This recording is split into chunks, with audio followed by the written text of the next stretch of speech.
yang boleh dan tidak boleh kita lakukan saat di kelas. Nanti gue bagikan ini, kalian menulis dan serta juga membuat konsekuensinya apa. Misalkan tidak boleh bermain bola di dalam kelas. Kalau ada anak yang melanggar, konsekuensinya nanti diberi apa? Misalkan disuruh menyapu lantai. Gitu nggih? Saya bagikan dulu ini, nanti ditulis apa yang tidak boleh dan apa yang harus dilakukan di dalam kelas.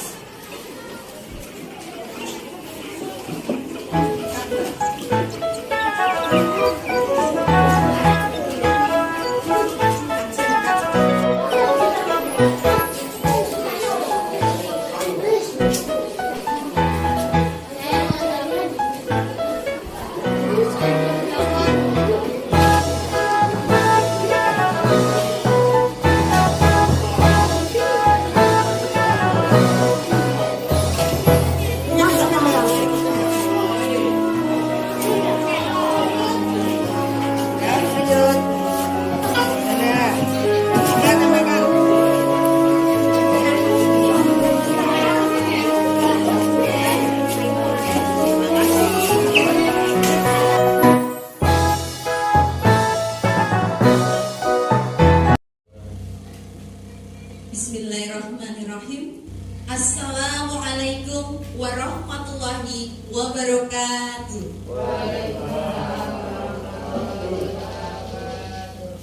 Selamat siang kepada semua Bapak Ibu Guru yang hadir di tempat ini. Pertama-tama, marilah kita panjatkan puja dan puji syukur atas kehadirat Allah Subhanahu wa Ta'ala, atas berkat rahmat dan hidayahnya pada kesempatan ini.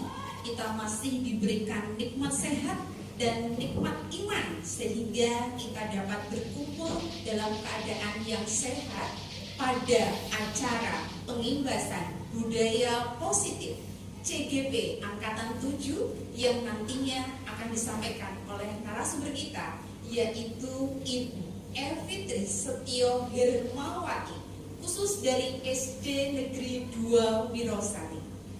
Untuk memulai acara pada pagi hari ini, marilah kita mulai dengan bacaan basmalah bersama-sama. Bismillahirrahmanirrahim. Semoga dengan bacaan basmalah tadi, acara kita akan berjalan dengan lancar. Baik Bapak dan Ibu semuanya, acara inti yaitu pengimbasan budaya positif yang akan disampaikan oleh narasumber kita, yaitu Ibu Evitri Setio Hermawati. Kami persilahkan. Terima kasih waktu yang diberikan. Bapak Ibu tetap semangat ya pada kali ini. Semangat. Terima kasih. Tidak berpanjang lebar, langsung saja saya mulai.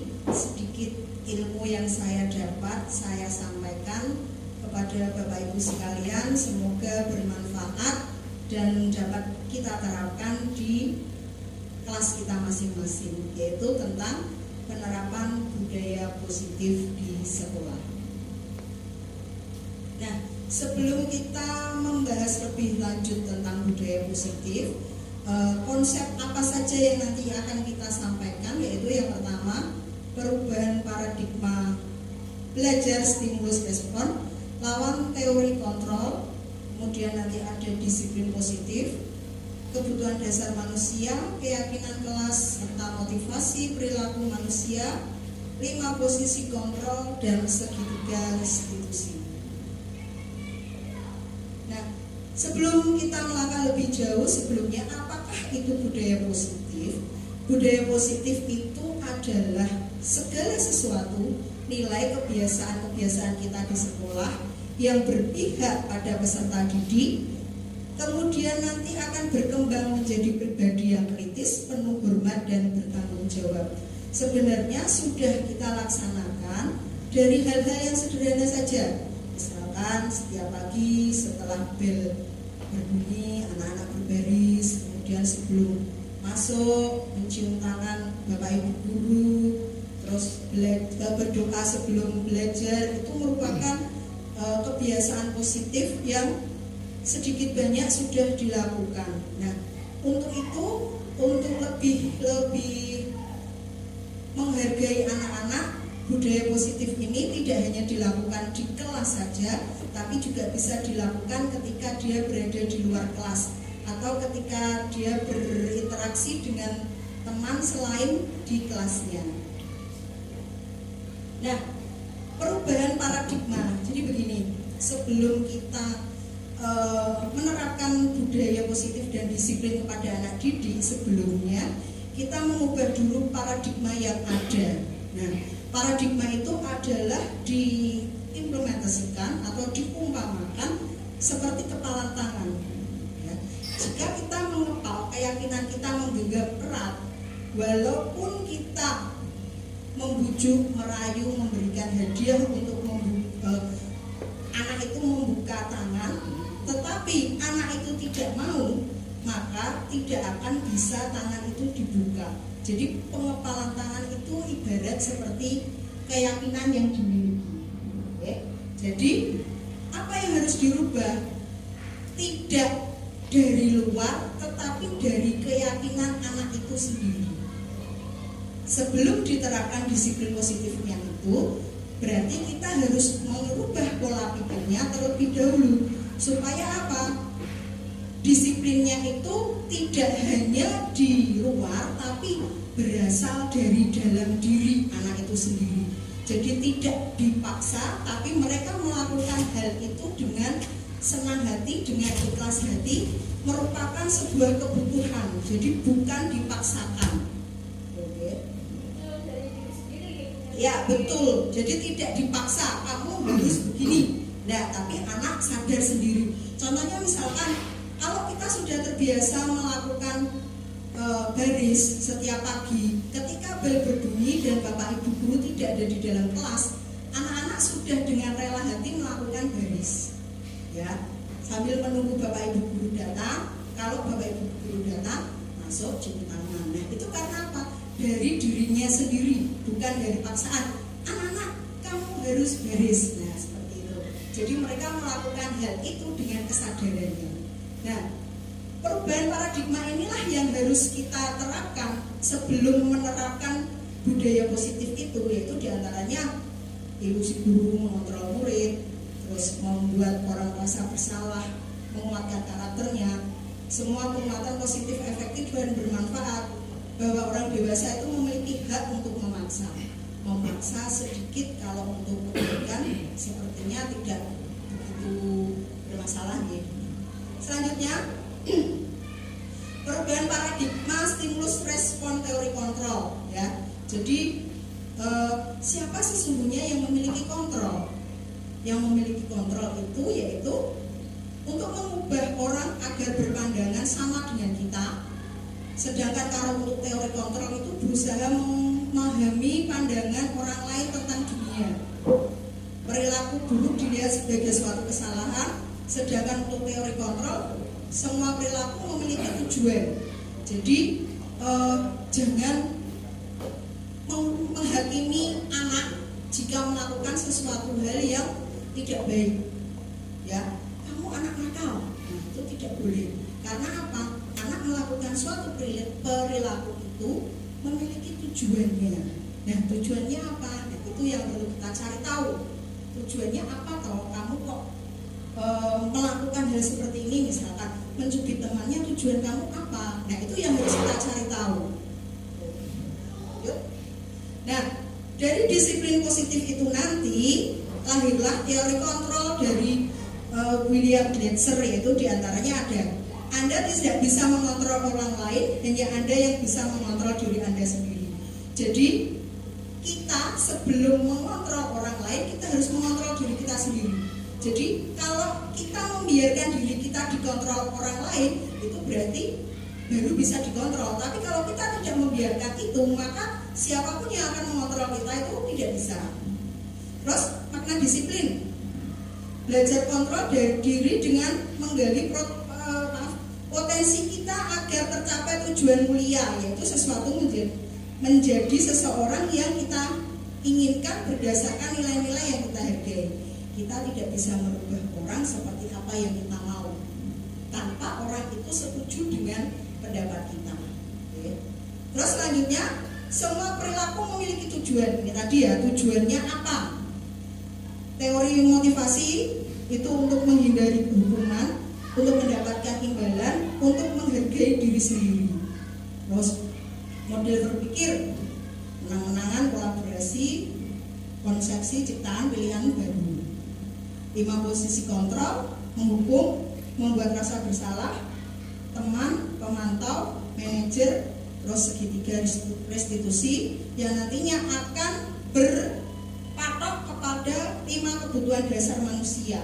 Jadi 5 kebutuhan dasar manusia itu diantaranya adalah bertahan hidup, penguasaan, kasih sayang dan rasa diterima, kesenangan dan kebebasan. Nah, itu tadi mengapa anak itu melakukan sesuatu hal karena dia memiliki tujuan. Tujuannya apa? Tujuannya yaitu untuk memenuhi kebutuhan dasarnya. Entah itu misalkan ada anak tadi dicubit, temannya nangis. Terus kemudian kita tanya, tujuanmu apa mencubit temanmu? Tadi dicubit dulu bu. Nah ini kan berarti dia membela dirinya sendiri, bukan dari tiba-tiba anak itu mencubit, kan tidak.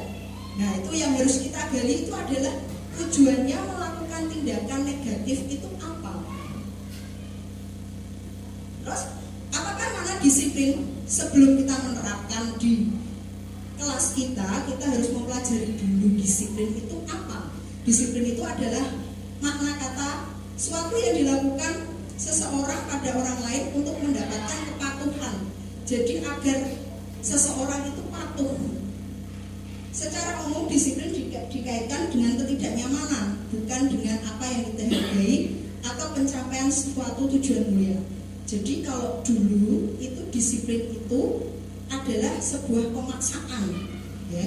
Pemaksaan yang harus dilakukan, tidak boleh ditawar. Nah, berbeda dengan sekarang bahwa apa? Disiplin itu harus dimunculkan dari diri pribadi anak itu. Harus dimunculkan dari hatinya agar apa? Anak itu sadar melakukan kebaikan atau melakukan peraturan itu dari dasar dirinya, bukan semata-mata karena itu peraturan, nanti kalau melanggar tidak disiplin pasti mendapatkan hukuman. Itu justru anak tidak ikhlas melaksanakannya, tapi karena takut.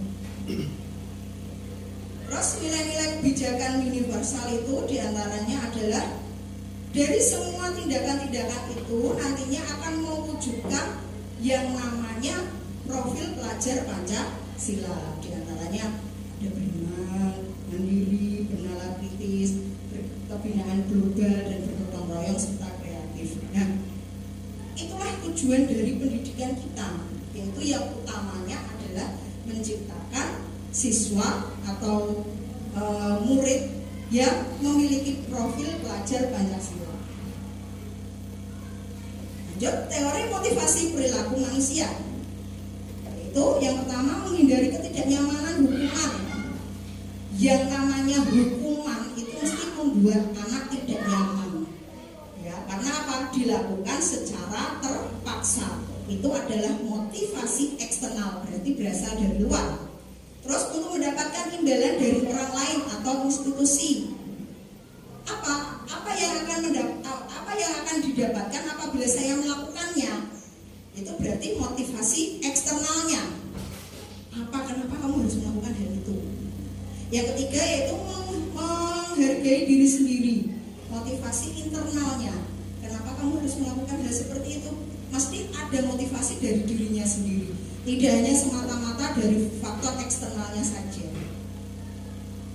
Nah, dari semuanya itu adalah akan menciptakan sebuah kemerdekaan seperti yang diajarkan oleh Ki Hajar Dewantara, yaitu merdeka itu artinya tidak hanya terlepas dari perintah, akan tetapi cukup cakap membuat perintah itu pada diri kita sendiri, ya.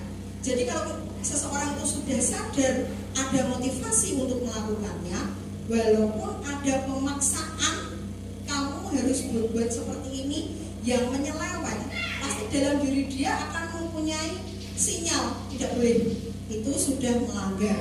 Nah itu, jadi yang utama itu adalah dari dirinya sendiri, bukan dari faktor yang lainnya, bukan dari faktor eksternalnya.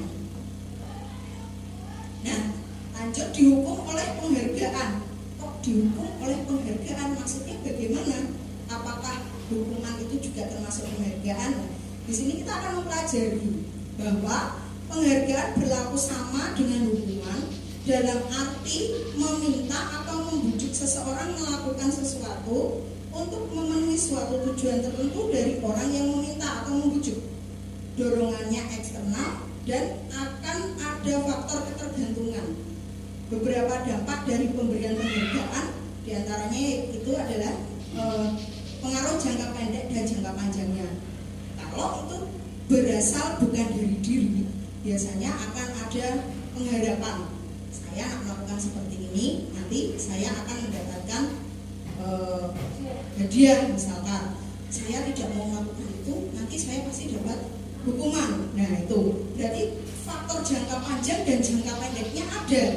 Tapi kalau berasal dari diri sendiri, entah itu mau dilakukan atau mau tidak dilakukan, dia akan berkata dengan diri saya sendiri, ayo kita lakukan. Ya dia akan melakukannya.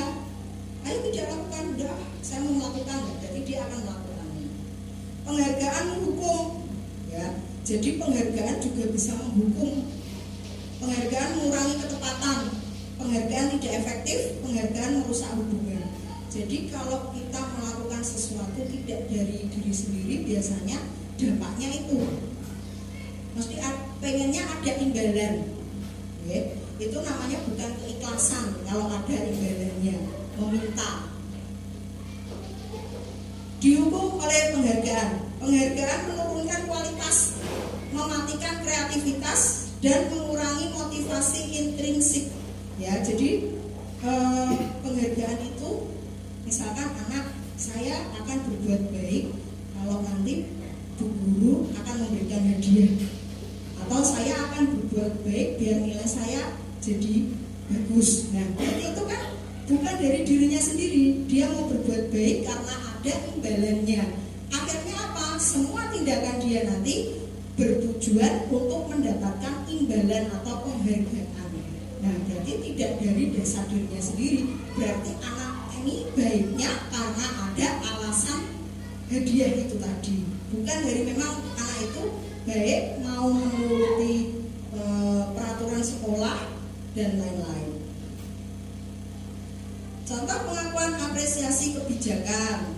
Oh, ini bisa dilihat saat menolong murid baru di kelas kita, pada saat membantu teman-teman di tugas kelompok, pada saat membersihkan lantai. Nah, ini pernah ada kejadian di kelas. Kalau memang anak itu memang dasarnya sudah bersih atau termotivasi dari dirinya sendiri, tanpa kita beritahu jika kelas kotor, maka mereka akan dengan senang hati membersihkannya.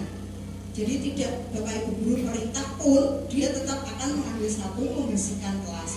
Tapi kalau anak terbiasa nyapu dulu ya di kelas biar kelasnya bersih, nanti kalau sudah kelasnya bersih nanti BV tambah nilai keterampilannya misalkan. Nah itu dia berarti ada pengharapan untuk mendapatkan penghargaan atau imbalan dari guru, tidak dari dalam dirinya.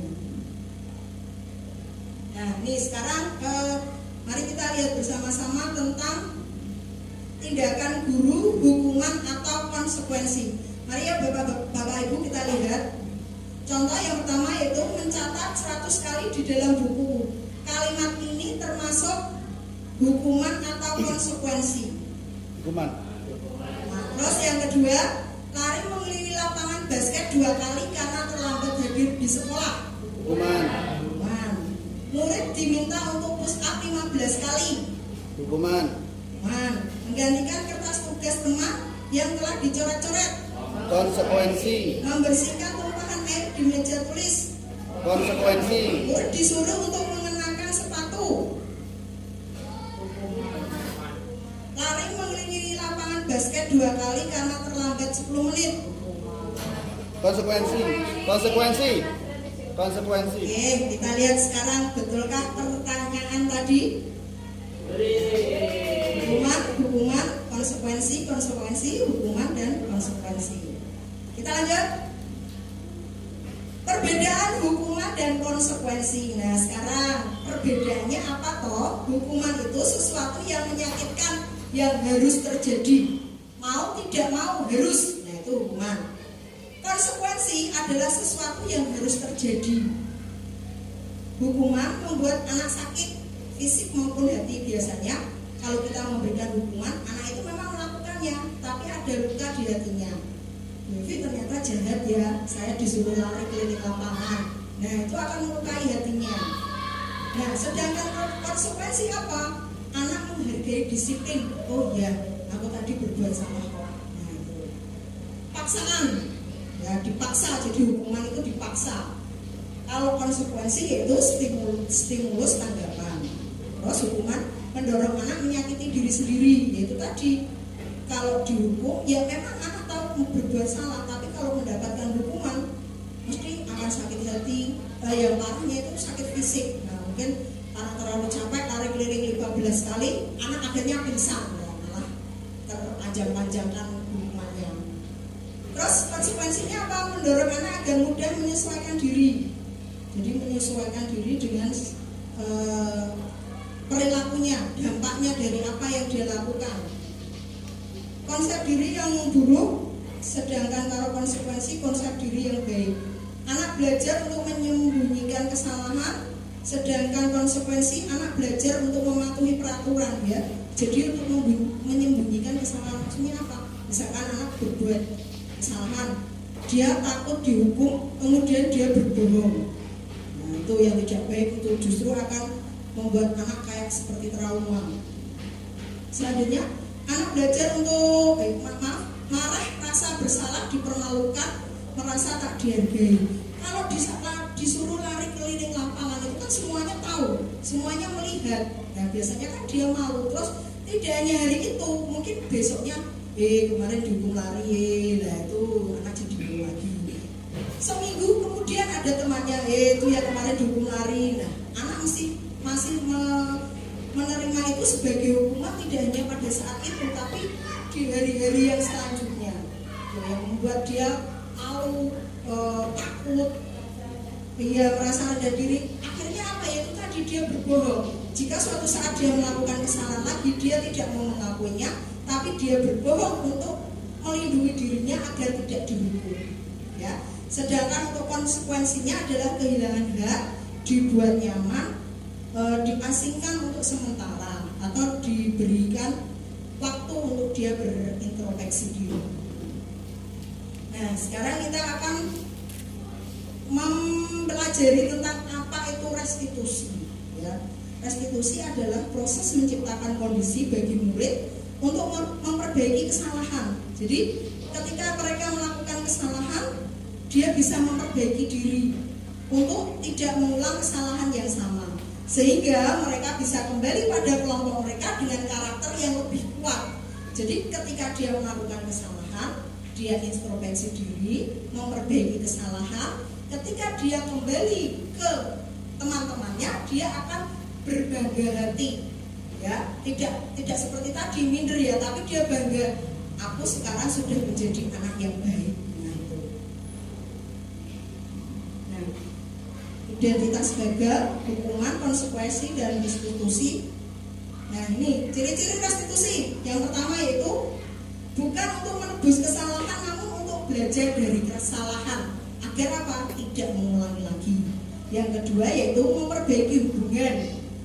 Misalkan ada anak yang berantem dengan temannya, setelah selesai dia tetap berbaikan dengan teman itu, tidak saling bermusuhan.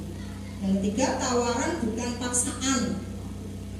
4. Restitusi menuntun untuk melihat ke dalam diri. Restitusi mencari kebutuhan dasar. Restitusi mencari hubungan dasar yang mendasari tindakan. Restitusi diri adalah cara yang paling baik. Fokus pada karakter bukan tindakan. Fokus pada solusi. Mengembalikan murid yang berbuat salah pada kelompoknya, ya.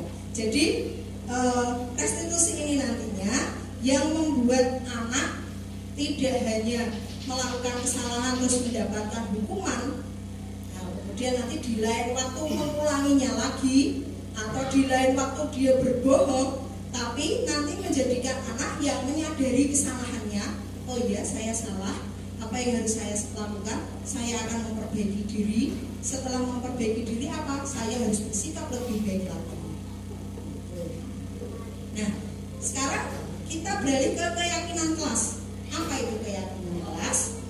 Yaitu segala sesuatu yang disepakati berdasarkan atas musyawarah di kelas itu, ya.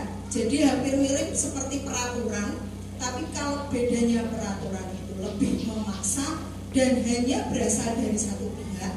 Misalkan bu guru menerapkan jika anak tidak mengerjakan PR maka disuruh menyalin itu 100 kali misalkan. Nah, itu peraturan kelas. Tapi kalau keyakinan kelas, anak ditanya, ayo yang tidak mengerjakan PR konsekuensinya apa? Nah, itu misalkan mengerjakan di luar bu, atau mengerjakan tugas yang lain. Nah, itu. Jadi keyakinan kelas adalah kesepakatan dari semua warga kelas itu beserta konsekuensinya apa yang akan didapatkan jika dia melanggar peraturan itu. Nah, dari budaya positif itu nanti akan menciptakan lingkungan yang positif juga. Terus kemudian keyakinan kelas yang sudah disepakati bersama menjadikan peraturan kelas yang dilaksanakan berdasarkan inisiatif sendiri, bukan paksaan. Yang manakah yang merupakan keyakinan kelas? Nah, sekarang setelah tadi kita mempelajari tentang keyakinan kelas, sekarang kita simak berikut ini. Selalu kembalikan buku ke tempatnya. Keyakinan kelas tidak? Keyakinan. Dilarang mengganggu orang lain. Bukan. Keyakinan kelas? Bukan. Hadir di sekolah 15 menit sebelum pembelajaran dimulai. Keyakinan. Ya. Dilarang melakukan kekerasan. Dilarang menggunakan narkoba. Terus bergantian atau menunggu giliran. Ya. Menggunakan masker. Ya. Jangan berlari di kelas atau koridor. Ya. Nah, kita lihat. Lalu yang pertama itu merupakan Itu keyakinan tanggung kelasnya jawab. apa? Selalu kembalikan buku ke tempatnya. Berarti itu merupakan rasa tanggung jawab, ya. Terus dilarang mengganggu orang lain. Itu berarti menghormati orang lain.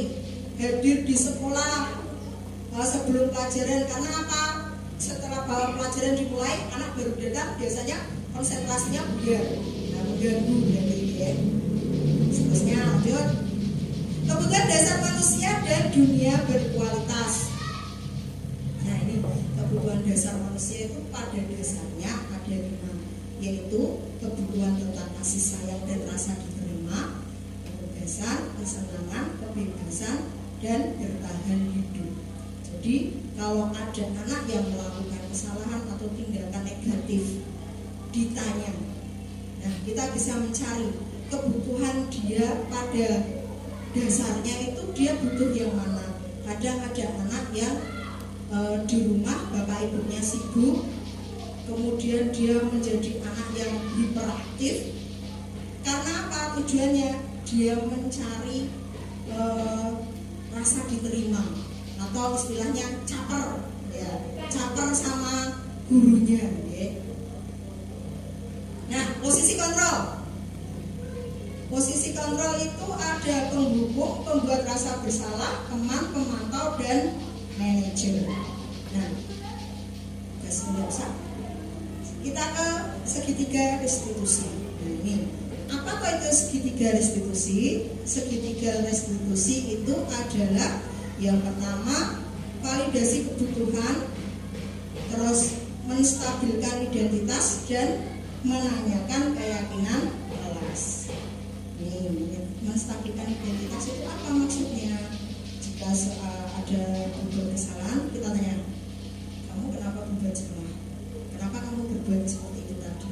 Kenapa kamu berbuat seperti itu? Nah, ini untuk apa? Mencari itu tadi kebutuhan dasarnya itu yang tidak terpenuhi apa sehingga anak itu melakukan hal itu. Terus validasi kebutuhan. Nah, dari dia kita bertanya tadi alasan dia melakukan itu, kita akan mengetahui kebutuhan dia yang sebelah mana. Terus menanyakan keyakinan. Nah, kalau kamu tahu kamu berbuat salah, kamu ulang lagi apa tidak? Tidak, Bu. Mungkin anak, oh ya, aku tadi berbuat salah. Terus kesimpulan dari semuanya itu bahwa budaya positif bisa dilakukan dari kita merubah dulu pola pikirnya. Pola pikir anak kita rubah, kesadarannya kita timbulkan, sehingga apa yang kita sampaikan atau disiplin itu akan berasal dari dirinya sendiri, bukan berasal dari bapak ibu guru, bukan karena peraturan yang menghukum, tapi berasal dari dirinya sendiri. Kesimpulan kita hari ini. Terima kasih. Waktu dan tempat saya kembalikan kepada moderator. Baik, terima kasih atas ilmu yang sudah diberikan oleh narasumber kita tadi, sangat bermanfaat ya Ibu Bapak semua. Baik, untuk selanjutnya adalah sesi tanya jawab. Kami persilakan sesi pertama Bapak atau Ibu yang akan bertanya. Saya persilakan. Oh, Ibu Indah. Mari ke depan Ibu. Oh, di sini aja ya. Terima kasih Bapak.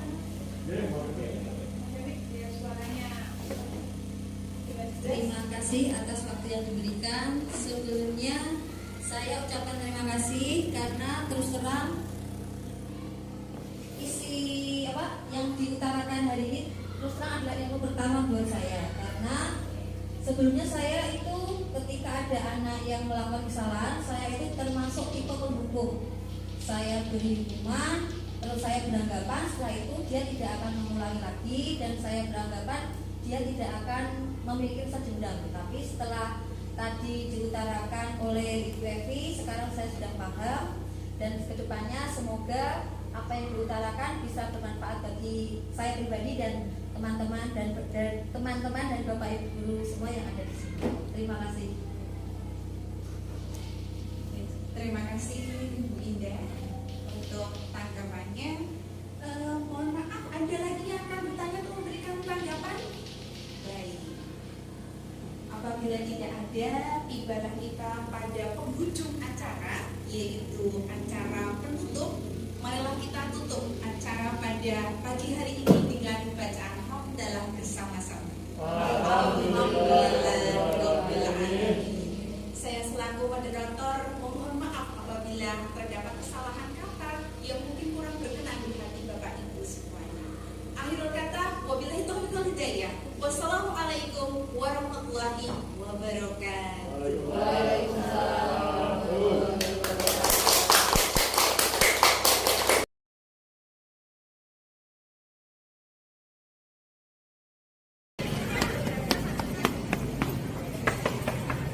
Ya.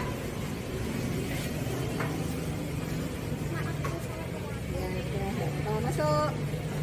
Kenapa tadi datang terlambat? Maaf, saya terlambat karena tadi malam saya belajar sampai malam karena lupa mengerjakan PR hingga saya terlambat sampai sekarang. Kamu tahu kesepakatan kelas kita? Tahu Bu, Apa? berangkat sekolah pukul 7 tepat. Kamu tadi datang jam berapa? Setengah 8. Berarti kamu melanggar kesepakatan kelas tidak? Terus bagaimana? Lain kali saya tidak akan terlambat di sekolah. Berarti masuk sekolah jam berapa? Tepat Bu. Kamu yakin tidak akan mengulanginya lagi?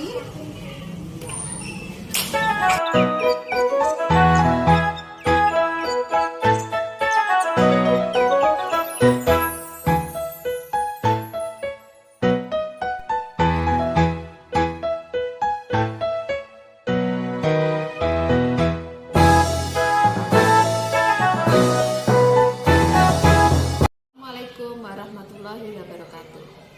Nama saya Chandra Niro. Saya teman sejawat dari Ibu Evi Trisutyo Hernawati. Setelah saya menyimak dan menyaksikan langsung pembuatan kesepakatan kelas, saya sadar bahwa yang saya terapkan selama ini adalah peraturan kelas, bukan kesepakatan kelas. Jika peraturan kelas membuat disiplin anak dengan terpaksa, sedangkan kesepakatan kelas membuat anak sadar untuk melakukan disiplin. Hal ini jika diterapkan kesepakatan di anak didik kita, maka anak didik kita akan berperilaku sesuai dengan profil pelajar Pancasila di zaman dini anak kita. Assalamualaikum warahmatullahi wabarakatuh. Perkenalkan, nama saya Alfiatus Sadia. Saya bersekolah di SD Negeri 2 Wirosali, kelas 3. Saya diulang oleh Bu Evi. Apa yang kamu lakukan tadi? Membuat keyakinan kelas. Apakah keyakinan kelas itu? Kesepakatan bersama tentang apa yang boleh dan tidak boleh dilakukan di kelas. Bagaimana perasaanmu saat membuat keyakinan kelas? Sangat senang karena kesepakatan kelas akan melatih kita untuk disiplin. Apakah kamu akan melaksanakan kesepakatan kelas itu? Ya, karena itu sudah menjadi kesepakatan bersama. Selamat siang. Assalamualaikum warahmatullahi wabarakatuh. Perkenalkan, nama saya Ari Susilo, orang tua dari murid bernama Japas Ulfa Dapa Pratama. Di kesempatan ini anak kami Japas Ulfa Dapa Pratama adalah murid dari Ibu Evitris Setio. Di kesempatan ini pertama-tama saya ucapkan terima kasih kepada Ibu Evi yang telah membimbing anak kami dalam pembelajaran.